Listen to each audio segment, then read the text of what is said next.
Greetings, Patrick here. Half Cheetah Will View. Yeah, we're running a little late with Dollar Tree Theater. That's right. But we're gonna do a little something different for this edition of Dollar Tree Theater, and most of the time it's finding a movie that's $1.25 or less. But once in a while, we switch it up a little bit. And today, I thought we switched it up a little bit again by talking about the Cosby Show season one. So I got this from my buddy Catfish. It came in 3 volumes. And it was the first time that I ever watched the show. I never watched it during its run back in the 80s, early 90s. I never watched it. Of course, I knew all about it because of the hype and everything else. I knew it was very popular, but I never watched it until I watched the first season. And all I got to say about one thing is I can understand why it got hyped. That's for sure. Of course, this is a sitcom that was created by Ed Weinberger, Michael Leeson, and Bill Cosby himself. And of course, at that time, Bill Cosby was pretty well known, not necessarily for his old show I Spy or Cosby back in the early 70s, but he was actually probably more well known for his commercial work. He did Jello and he did Jello pudding, and he also did Fat Albert and the Cosby Kids, which was a staple on Saturday morning cartoon. So it kept Bill Cosby in the national eye. So when the Cosby Show came on in '84, it came on NBC, and it was almost an immediate hit right overnight. The show starred Bill Cosby as Cliff Huxtable, who's an obstetrician. And his wife Claire, played by Felicia Rashad, was a very partner in a law firm. This show set a lot of history, and the fact this is the first time. Think about it. Think about this. 1984, not that long ago. This is the first time that an African American family was shown to be highly educated and upper mobile. I mean, even more so than the Jeffersons. And this is the one, this will say it's just a warm, loving family just living life day to day. And the first season that I watched is just absolutely magical. It's a really interesting show. Of course, we also had the kids. Sabrina LeBeouf played the daughter. She played the eldest daughter, and Lisa Bonet, of course, she played Denise. See, Sabrina played. Let me get the cast member here, because that's probably helpful. Probably be helpful, right? Because Sabrina didn't come in until later in the year, into the season, playing Sandra. In fact, if you look at the first 2 episodes of the show, they mentioned that they had 4 kids. 4, where in actuality they had 5. But Sandra wasn't written into the series as of yet, so that came on later. So Lisa Bonet played Denise Huxtable. Super cute, really cute. I'm blown away by what happened to her. Why didn't it just take off for her? Because she was so charming. We have Malcolm Jamar Warner, who played the only son, Theodore. And we had Tempest Blesso play Vanessa, very, very cute as well. And the little scene stealer was Keisha Knight Pullum, who played Rudy. And there was other cast members that as we went on, but for the first season, that was the cast. Wow.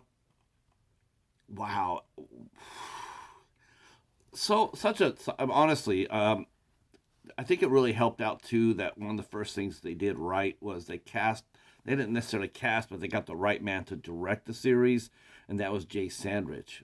Jay Sandrich, at the time coming off, he probably was very most well known, even today he's mostly probably well known for directing every episode of the Mary Tyler Moore Show. So he definitely knew his way around a sitcom set. And of course, Bill Cosby being a veteran performer as he was as well. Everybody else is like their first. I mean, even though Felicia Rashad had done plays and was known as also as the sister of Debbie Allen at the time, who was a well-known dancer and director in her own right, but she wasn't really well known to public eye as an actress. And everybody else in the first cast was probably their first job, first main job. Um, Absolutely loved it. It ran for it was a number one show for 5 years. Number one show. Um, wow. In fact, only one other show tied it for the longest run as far as sitcom being a number one show, and that was All in the Family. I know you can't get more different from that, right? Um, so some of the highlights of the first season, it started off slow as far as they want to introduce the characters, get the family going. So a lot of the first few episodes were pretty family centric. There wasn't any really guest stars or anything like that. It was just feeling its way forward a little bit. I wish there was one thing they did on some of the early shows. I sort of wish they would have kept throughout the series, and that is they had a little blurb where Cliff he had his office downstairs from his house. So he would get up, get dressed, go downstairs, and that was his doctor's office. He would see his patients, and then when he would get called, he'd go to the hospital and deliver a baby. But what was really cute is like they after a while into the first season they would have some of the expected mothers and fathers come in and there was a little blurb like 5 or 6 minutes, a little blurb, and they filtered in some guest stars in there, and I think that would have been a really cute trait if they could have kept that going, but it really didn't. It just a few. Of course, we had the daughters. We had Sabrina, who or Sandra, I should say. Sandra was going to Princeton, and then we get to meet the granddad, Cliff's father, who came over with a big, who went to Hillman, and that's where Cliff and Claire met. They met at Hillman, and he's coming over and trying to talk to Denise going to Hillman, and that was the first seeds for the a different world, which spun off from the Cosby Show, and it featured Denise going to Hillman. Um, Theodore was the only son. He was 14, and he was just feeling his way through. He's trying to, he's just trying to fit his way. And one of the funniest moments of the first season had him with really bad grades and having to, and him telling his dad that he just wants to be an average Joe, and Cliff's not having none of that. And so he gives him a economics lesson down in his room about the reality of life, and then it's a really memorable scene, very heartwarming and very realistic, about a dad not going to let his son just settle for being average when he knows he could do much better than that. Um, there were some really fun guest stars on the show for the first season. Earl Hyman played the dad. Which was really really cool, excellent actor.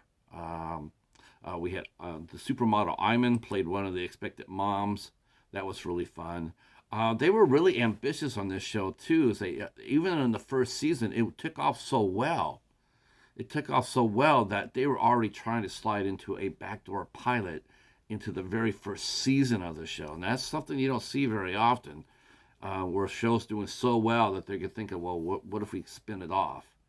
And so they tried to do that with the last show of the first season, with Tony Orlando, and they were going to put him in as who ran a community center and the shenanigans that ran with it, and that was featured in the last show of the first season. But nothing really came out of that. Nothing really came out of that.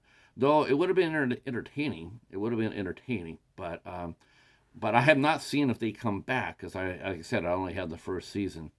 Um, it was well written. The show was very, very well written, and the music is outstanding. And it featured actually one of the other guest stars they featured was Dizzy Gillespie, who played a music teacher, and that was really cute. And a lot of stars you saw for the first time, like Terry Farrell was on there, in a pre-Star Trek, pre-Star Trek role.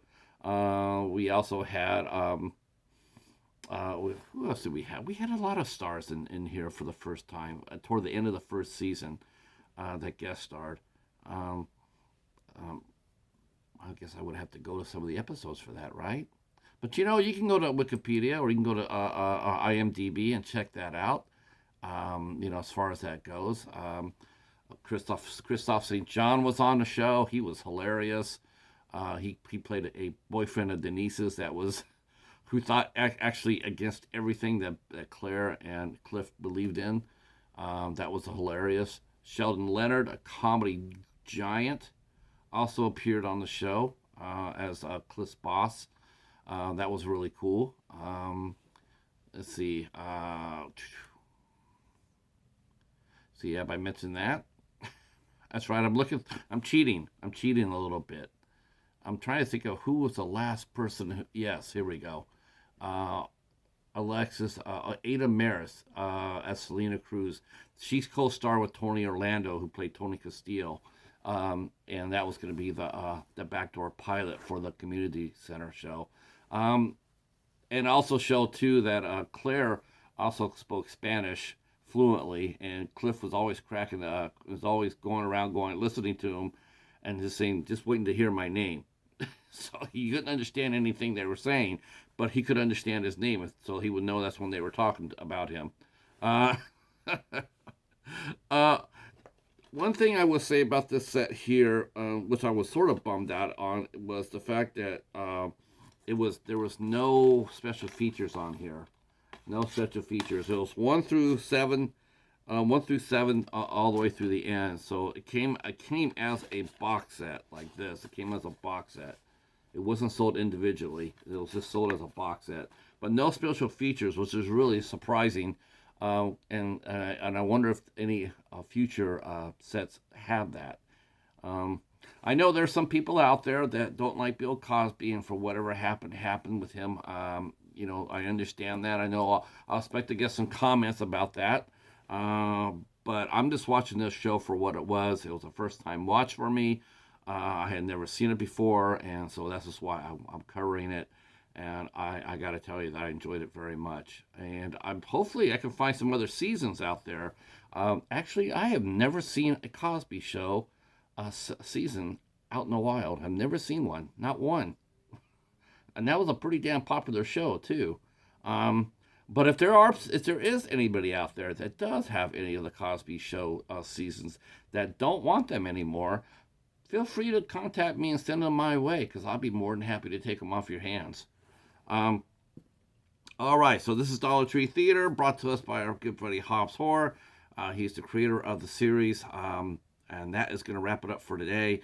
Oh yes, the poll is in. The poll is in. I asked everybody if they want me to continue to surprise you with what we watch, or if you want to vote on what we're going to be covering.